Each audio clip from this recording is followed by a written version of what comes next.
Joanne Smedley, and joining us today from the Royal Australian Navy is Petty Officer Ronnie Tulipan. We welcome the veterans who have served, those that are still serving, and the families that love and support them. We acknowledge the members of RSL and Services Clubs Association, RSL Victoria, and RSL Queensland, who are watching the broadcast of this ceremony across Australia.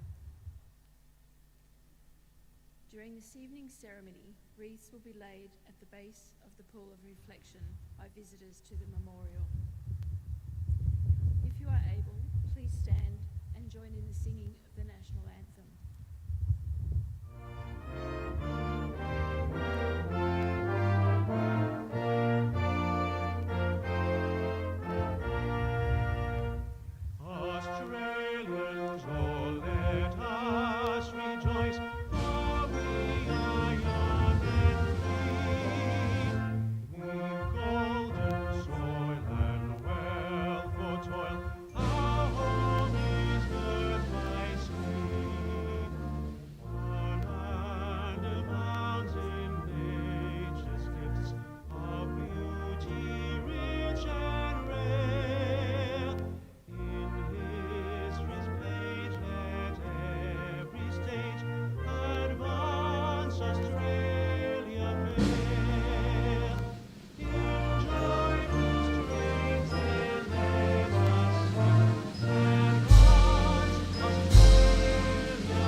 The Australian War Memorial was the vision of Charles Bean, Australia's First World War official historian. Bean landed with the Australian troops on Gallipoli and stayed with them at the front through to the end of the war. The idea of this national memorial and museum came to him at Pozières, France, in the depths of the bloody fighting of 1916. Bean's idea was that this would be a place where families and friends could mourn loved ones buried in faraway places. It would also be a place that could help all Australians understand what these men and women had endured and what they had done for us. Bean's vision, to which we remain true, is best expressed as inscribed in the entrance to the memorial's galleries. Here is their spirit, in the heart of the land they loved, and here we guard the record which they themselves made. Tonight we'll read the story behind just one of those on the Roll of Honour, which lists the names of more than 102,000 men and women who have given their lives for us in war and on operations for more than a century. But first we present a lament, Flowers of the Forest. Wreaths of floral tributes will now be laid at the base of the pool of reflection.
Today, we remember and pay tribute to Lieutenant Hubert Hume Corney.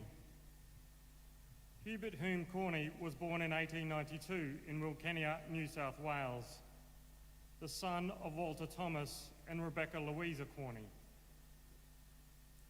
The Corney family moved to Kyneton, Victoria, when Corney was a child, known by his middle name, Hume.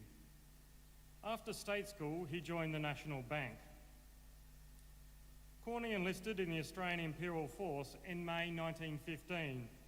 He left Australia in July aboard the transport ship Demosthenes. His mother would farewell 5 of these transports, as 3 sons, 1 daughter and a son-in-law all left for service overseas. Hume Corney's brothers, Frank and Charles, served with the 26th Battalion and the 101st Howitzer Battalion. Their sister Kathleen was a trained nurse who volunteered in hospitals in London on the condition that if her husband or brothers were wounded, she would be allowed to go off duty.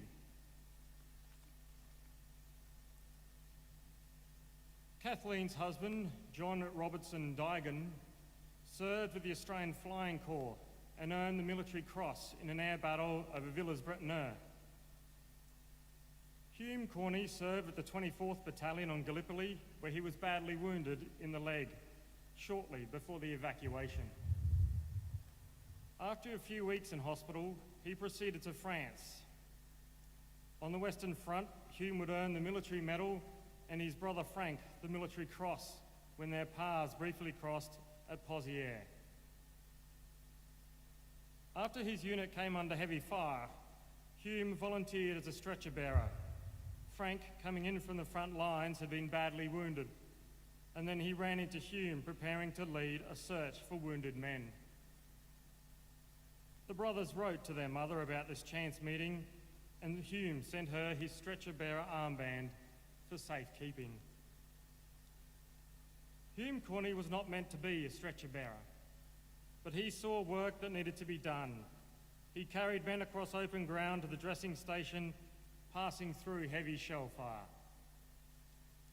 As the citation for his military medal states, he put aside all consideration of personal safety for the comfort and relief of his wounded comrades. The French winter of 1916 to 1917 was the coldest in memory, and Hume Corney was hospitalised again with trench fever in February 1917.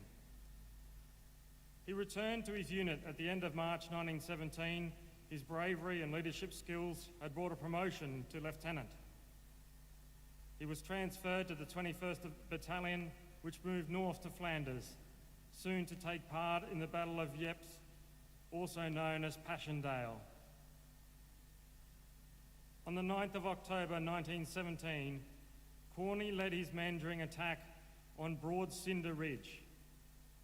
The unit came under heavy fire, and Corney was later reported missing.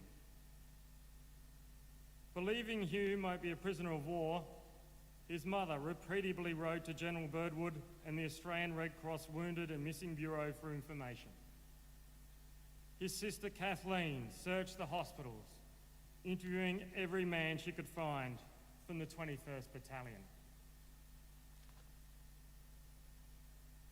Hugh's commanding officer wrote that Corney was last seen gallantly leading his men during the attack. In an official report, this officer added, "He knew how to live, and I feel sure he knew how to die." After the war, Corney's family, his brothers Frank and Charlie, his sisters Kathleen and his brother-in-law Jim returned to Australia. Frank and Jim had been wounded in action several times. Corney's family would hear nothing further until 1920, when his body was recovered and buried at Passchendaele New British Cemetery. He was identified by his pay book in the pocket of his tunic. At the time of his death, Hume Corney had been 25 years old. After Corney's body was found, his mother chose his headstone inscription. He loved honour more than he feared death. Lieutenant Hubert Hume Corney is listed on the Roll of Honour on my right, among almost 62,000 Australians who died while serving in the First World War. A photograph of his headstone is displayed today beside the pool of reflection. This is but one of the many stories of service and sacrifice told here at the Australian War Memorial. We now remember Lieutenant Hubert Hume Corney, who gave his life for us, for our freedoms, and in the hope of a better world.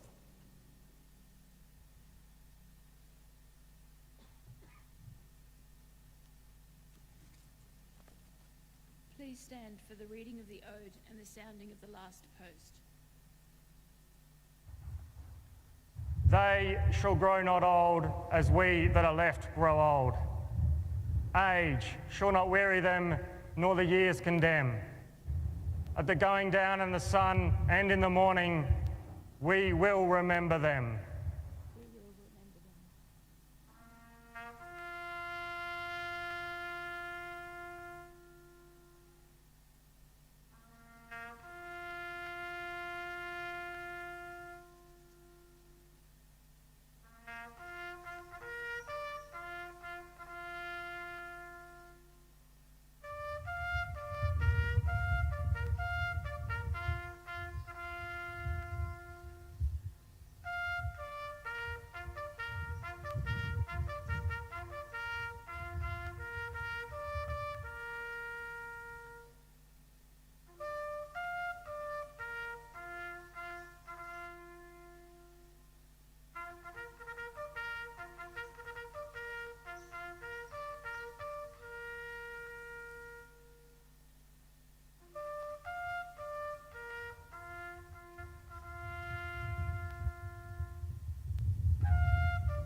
Lest we forget.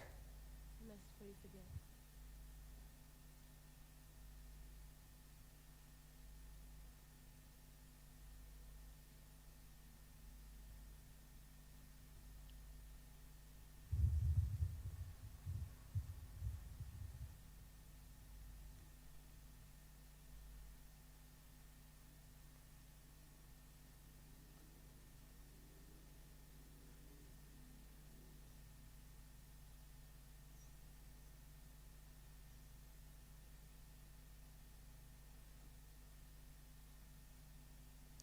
We leave you this evening with the words of the memorial's founder, Charles Bean. Many a man lying out there at Pozières or in the low scrubber Gallipoli with his poor, tired senses barely working through the fever of his brain has thought in his last moments, well, it's over. But in Australia, they will be proud of this. Ladies and gentlemen, girls and boys, that concludes the last post ceremony. We thank you for visiting the Australian War Memorial and wish you all a very good evening.